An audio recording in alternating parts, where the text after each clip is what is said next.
সেইটো তদন্তৰ ৰিপৰ্টৰ ভিতৰত ভাৰতৰ ন্যায় ব্যৱস্থাই ভাৰতৰ আপোনাৰ আইনে ভাৰতৰ আদালতে কেতিয়াও কোনো পধ্যে কেতিয়াও কাকো শাস্তি দিব নোৱাৰে যদিহে আমাৰ আইঅ'য়ে প্লেচ অফ অকাৰেন্স জাগালৈ গৈ যদি তথ্যটো সংগ্ৰহ নকৰে প্লেচ অফ অকাৰেন্স জাগালৈ যাব লাগিব জাগালৈ গৈ কি সংগ্ৰহ কৰিব লাগিব জাগালৈ গৈ প্ৰথম সংগ্ৰহ কৰিব লাগিব যে যিখন জাহাজ বা ইয়াতৰ পৰা জাপ মাৰি দিছিলে সেই জাহাজখনৰ এনেকে যে জাপ মাৰি দিবলৈ খালি গাৰে এজন মানুহ তেনেকৈ জাপ মাৰি দিয়াৰ নিয়ম আছে নে নাই খালি গাৰে সাগৰত জঁপিয়াব পাৰে নে নোৱাৰে তাৰ কাৰণে এখন ফৰ্ম ফিল আপ কৰিব লাগে ইয়াতৰ যদি কেপ্টেইনজনে জঁপিয়াব পাৰি বুলি কৈছিলে তেতিয়াহ'লে ডেফিনেটলি সেইটো ইলিগেল কৰিছিলে আৰু যদি ইয়াতৰ কেপ্টেইনজনে কৈছিলে যে নাই এনেকে জঁপিয়াব নোৱাৰি তাৰপিছতো যদি জঁপিয়াইছিলে তেতিয়াহ'লে কাৰ গাত দুখ হ'ব এইটো প্ৰমাণ হ'ব তেতিয়াহে প্ৰকৃত অৰ্থত হত্যাকাণ্ড প্ৰকৃত অৰ্থত মানে তেওঁ উচতনি দি মৰিবলৈ পঠিয়াই দিয়া যাক আমাৰ BNSSৰ 103 আৰু 105 সেকশনৰ অধীনত বিচাৰ হ'ব 103 মানে আপোনাৰ হত্যাকাণ্ড মৃত্যুৰ কাৰণে ঠেলি দিয়া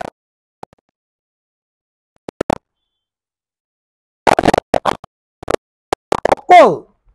মানে গৈ অকল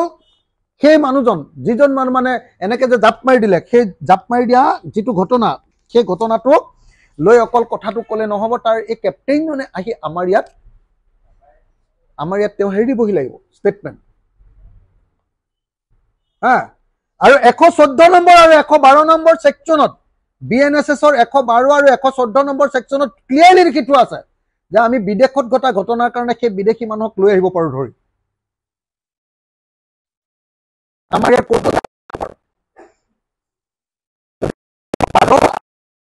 সেকশন ইউজ কৰি জুবিন দাৰ দুটা বস্তু পোৱা বুলি মই দেখিছো দুটা বস্তু পোৱা বুলি মই নিজে তেওঁ যিখিনি ডকুমেন্ট চাইছো তাৰ ভিতৰত মই দেখিছো যে দুটা বস্তু এটা হ'ল এলকহল পোৱা বুলি কৈছে মৃত্যুৰ সময়ত আৰু আনটো হ'ল ডায়েটম বুলি বস্তু এটা পোৱা বুলি কৈছে এলকহল মানে আপোনালোকে জানে যে মদ খোৱাৰ কিবা পাইছে বুলি কৈছে দুই নম্বৰ কি বস্তু পাইছে বুলি কৈছে ডায়েটম ডায়েটম মানে হ'ল DIATOMS ডায়েটমছ মানে হ'ল সাগৰত থকা এটা পদাৰ্থ বেক্টেৰিয়াৰ নিচিনা এটা পদাৰ্থ মানে খেলুৱৈৰ নিচিনা এটা পদাৰ্থ যেটো সাগৰৰ পানীত থাকে আৰু মানুহ তেওঁৰ ভিতৰলৈ সোমাই যায় সেই ডায়েটমছটো যদি বেছিকে সোমাই যায় তেতিয়াহ'লে এপিলেপসি মানুহটোৰ চিজাৰ সেইটো কাৰণে জুবিনদাৰ মৃত্যু হ'ল নেকি এটো যদি প্ৰমাণ কৰিবলৈ হয় কি কৰিব লাগিব সেই সাগৰৰ তলৰ পৰা ডায়েটমটো সংগ্ৰহ কৰি আনিব লাগিব নে নাই সেইটো সংগ্ৰহ নকৰাকে ইয়াত কেনেকে হত্যাকাণ্ড বা মৃত্যুৰ কাৰণে ঠেলি দিয়া বুলি কেনেকে প্ৰমাণিত হ'ব সাগৰত মৰিলে বুলি কেনেকে প্ৰমাণিত হ'ব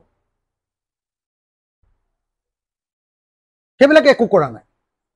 সেইকাৰণে মই স্পষ্টকৈ আপোনালোকক জনাব খুজিছো যে অসমৰ মুখ্যমন্ত্ৰীয়ে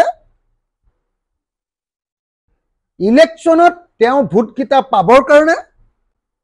2026 চনৰ নিৰ্বাচনত মানুহ বিজেপিৰ বিৰুদ্ধে নকৰে এনে মানুহক দেখুৱাই এখন নাটক তৈয়াৰ কৰি যিখন চাৰ্জশিট সম্পূৰ্ণ ইলিগেল যেতিয়া দিব মোৰ মতে সেই চাৰ্জশিটখন দি দিয়াৰ পাছতে যদি অভিযুক্ত বিলাকে বেল বিচাৰে লগে লগে সেই চাৰ্জশিটখন চাইয়ে তেওঁলোকক বেল দি দিব কোৰ্টে আৰু খুব বেছি অসমৰ চৰকাৰে ক'ব পাৰে যে ততক ভৱিষ্যতে উলিয়াই দিম এতিয়া বেল নিবিচাৰিবি ইলেকশ্যনলৈকে তেনেকে বুলি হয়তো ৰখাই থব পাৰিব বেল নিবিচৰাকে আৰু বেল যদি বিচাৰি ওলাই যায় তেতিয়াহ'লে আৰু এটা কাম কৰিব পাৰিব চৰকাৰে এই যে অৰ্থনৈতিক কেলেংকাৰীৰ গোচৰ ইডি বা অন্য কাবাক দি অৰ্থনৈতিক কেলেংকাৰী কিবা গোচৰ এই যে বিচাৰি ফুৰিছে দেখিছে না চৰকাৰ আপোনালোকে এই যে বিহু কমিটিয়ে কিমান পইচা দিলে এইবিলাক যে সুধি ফুৰিছে য'ত সুধিব লাগে এই গোটেই অনুষ্ঠানটো পাতিছিলে কাৰণ এইটো লোকে দিয়া ডকুমেণ্ট তেওঁলোকে ব্যৱহাৰ নকৰাকে মই সেইটো ইউজ কৰিব নোৱাৰো মোৰ হাতত ডকুমেণ্ট আছে হাতত এই মুহূৰ্তত ডকুমেণ্ট আছে যে এই নৰ্থ ইষ্ট ফেষ্টিভেলখন ছিংগাপুৰত পাতিবৰ কাৰণে অসম চৰকাৰৰ মুখ্যমন্ত্ৰী ছিংগাপুৰত থকা ভাৰতীয় দূতাবাসে অনুৰোধ কৰিছে, অসমৰ মুখ্যমন্ত্ৰীয়ে সেইটোত এগ্ৰী কৰিছে ইন ৰিটেন, অসমৰ মুখ্যমন্ত্ৰীয়ে সেইটো চিফ ছেক্ৰেটাৰীক জমা দিছে যে এইটোৰ ওপৰত ব্যৱস্থা লোৱা, ছিংগাপুৰৰ কাৰণে ব্যৱস্থা লোৱা। অসমৰ চিফ ছেক্ৰেটাৰীয়ে সেইটো আকৌ পঠিয়াই দিছে, সেইটো নৰ্থ ইষ্ট পলিচিৰ যিজন আমাৰ ছেক্ৰেটাৰী তেওঁক কৈছে যে একশ্যন লোৱা, কাম কৰিবলৈ দিছে। এই গোটেই ব্যৱস্থাটো পাতিছে গোটেইটো এক্সটাৰ্নেল এফেয়াৰ্ছ মিনিষ্টাৰ। কিন্তু এতিয়া আপোনালোকে দেখিছে পবিত্ৰ মাৰ্ঘেৰিটা সেই ডিপাৰ্টমেণ্টৰ মন্ত্ৰী, তেওঁৱে গোটেই অনুষ্ঠানটো পাতিছে। এই অনুষ্ঠানটো যদি কৃতকাৰ্যতা আহিলেহেঁতেন পবিত্ৰ মাৰ্ঘেৰিটা হিৰো বনিলেহেঁতেন নিজেই, কিন্তু এই অনুষ্ঠানটো যেতিয়া জুবিন গাৰ্গৰ মৃত্যু হ'ল পবিত্ৰ মাৰ্ঘেৰিটা নাইকিয়া হৈ গ'ল। এতিয়া তদন্ত কৰিব লাগে পবিত্ৰ মাৰ্ঘেৰিটা প্ৰথম মাতি আনিব লাগে। এতিয়া কাক কাক মাতি আছে, কোনোবা দোকানীক মাতিছে,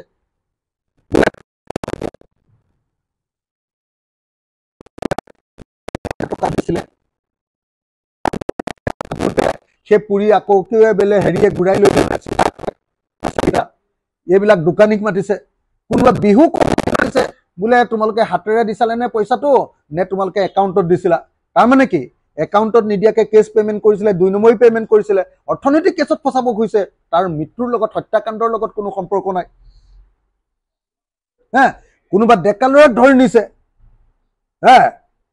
কোনোবা ছোৱালীক ধৰি নিছে, কিবা কিবি ব্যক্তিগত সম্পৰ্কবিলাকৰ তদন্ত কৰি আছে। পইচা পাতিৰ অৰ্থনৈতিক কেলেংকাৰী, ব্যক্তিগত সম্পৰ্কৰ কেলেংকাৰী, এইবিলাকত তেওঁলোকে লাগি আছে। কিন্তু প্ৰকৃত তদন্ত ভাৰতবৰ্ষৰ আমাৰ BNSS 2023 দিয়া প্ৰচেছ অনুসৰি যিটো তদন্ত কৰিব লাগে সেই তদন্ত। এই মাদ্ৰাজ হাইকোৰ্টৰ যিটো অৰ্ডাৰ, এই অৰ্ডাৰটোত গোটেই প্ৰচেছটো লিখি দিছে। গোটেই প্ৰচেছটোৱে লিখি দিছে যে বিদেশত তদন্ত কৰিবলৈ হ'লে প্ৰচেছটো কি। বহুতে মোক ক'ব পাৰে যে ছিংগাপুৰৰ লগত যিটো এগ্ৰিমেণ্ট হৈছে এইটো 2005-ৰ, কিন্তু এই কোৰ্টৰ অৰ্ডাৰটো দিছে 2002-ত। গতিকে ছিংগাপুৰৰ কথাটো ইয়াত প্ৰযোজ্য নহ'ব, এনেকে মোক ক'ব পাৰে। কিন্তু এই যিটো অৰ্ডাৰ দিছে এইটো ব্ৰিটেইনৰ ক্ষেত্ৰত অৰ্ডাৰটো দিছে। ইউকেৰ লগত ভাৰতৰ মিউচুৱেল এগ্ৰিমেণ্ট MLAT আছে 1995 চনতে। MLAT থকা অৱস্থাত মাদ্ৰাজ হাইকোৰ্টে 2002-ত অৰ্ডাৰ দি দিছে যে মাদ্ৰাজৰ কোনো কোৰ্টত, যিকোনো কোৰ্টত যদি, ভাৰতৰ যিকোনো কোৰ্টত যদি ব্ৰিটেইনৰ কোনোবা তথ্য আনিব লাগে থ্ৰু কোৰ্ট, লেটাৰ্ছ ৰেগুটৰী বা লেটাৰ অফ ৰিকুৱেষ্টৰ জৰিয়তে তথ্য আনিব লাগিব। সেই তথ্য আনিলে ইয়াত আমাৰ কোৰ্টত সেইটো এডমিচিবল হ'ব। যদি আপোনালোকে ডাইৰেক্টলি সেই চৰকাৰৰ পৰা আনে সেইটো কোনো পধ্যে ইয়াত এডমিচিবল নহ'ব, আৰু তেনেকুৱা ট্ৰায়েল কেতিয়াও আচল ট্ৰায়েল নহয়। গতিকে এইটো একদম স্পষ্টকৈ মই কৈ দিছো। আৰু মই নিজে চাইছো যে মাদ্ৰাজ হাইকোৰ্টৰ এই অৰ্ডাৰটোৰ পাছত কোনোবা কোৰ্টে এইটো নাকচ কৰিছে নেকি, কোনোবা সুপ্ৰিম কোৰ্টে এই মাদ্ৰাজ হাইকোৰ্টৰ অৰ্ডাৰটোক নাকচ কৰিছে নেকি। সব চাই দিয়াৰ পাছতো দেখিছো যে নহয়, মাদ্ৰাজ হাইকোৰ্টৰ এই অৰ্ডাৰটোৱে এতিয়ালৈকে বিদেশত কৰা তদন্ত সম্পৰ্কীয় শেষ অৰ্ডাৰ। গতিকে এই অৰ্ডাৰটোকে আপোনালোকে নিশ্চয় জানে যে হাইকোৰ্ট বা সুপ্ৰিম কোৰ্টে যেতিয়া কোনোবা এটা বিষয়ৰ ওপৰত কেনেকে কি কৰিব লাগে অৰ্ডাৰটো যেতিয়া দি দিয়ে, সেই অৰ্ডাৰটোৱে ল হৈ যায়, সেই অৰ্ডাৰটোৱে ইনষ্টেন্স হৈ যায়। গতিকে এইটোৱে ইনষ্টেন্স যে ভাৰতবৰ্ষৰ বিদেশত হোৱা ঘটনাৰ ইনষ্টেন্সটো হ'ল মাদ্ৰাজ হাইকোৰ্টে দিয়া 2002-ৰ যে জয়াললিতাৰ ওপৰত দিয়া গোচৰটোৰ অৰ্ডাৰটোৱে হ'ল শেষ অৰ্ডাৰ। গতিকে মই আকৌ এবাৰ কৈ দিলো, যদি কোৰ্টৰ জৰিয়তে যদি ছিংগাপুৰত য'ত ঘটনাটো ঘটিছে তাৰ কোৰ্টলৈ অৰ্ডাৰ বা চৰকাৰলৈ অৰ্ডাৰ নাযায়, তেতিয়াহ'লে কোনো পধ্যে তাৰ পৰা অহা কোনো তথ্যই আমাৰ ইয়াত গৃহীত নহ'ব। সেই একো তথ্য ননাকে অসমৰ মুখ্যমন্ত্ৰীয়ে এই গোচৰটো হত্যাকাণ্ড বুলি ঘোষণা কৰিছে আৰু মই জানো যে তেওঁ চাৰ্জশ্বিটখন হত্যাকাণ্ড বুলি দি দিব কিন্তু হত্যাকাণ্ড বুলি দিয়াৰ লগে লগে যিহেতু কোনো তথ্য হত্যাকাণ্ড সম্পৰ্কীয় কোনো তথ্য ছিংগাপুৰৰ পৰা আইনসন্মতভাৱে সংগ্ৰহ কৰা নাই লগে লগে তেওঁলোক খালাস হৈ যাব লগে লগে তেওঁলোকক মই আপোনালোকক জনাব খুজিছো যে মই অকল এজন লেজিসলেটৰে নহয় মই অসমৰ আটাইতকৈ অভিযুক্ত মোৰ ওপৰতে অসমত 166টা গোচৰ আছে গোটেই গোচৰবিলাকত ঘূৰি ফুৰোতে মই কেনেকৈ এই আইনবিলাক কাৰ্যকৰী হয় সেই বস্তুটো বুজি পাওঁ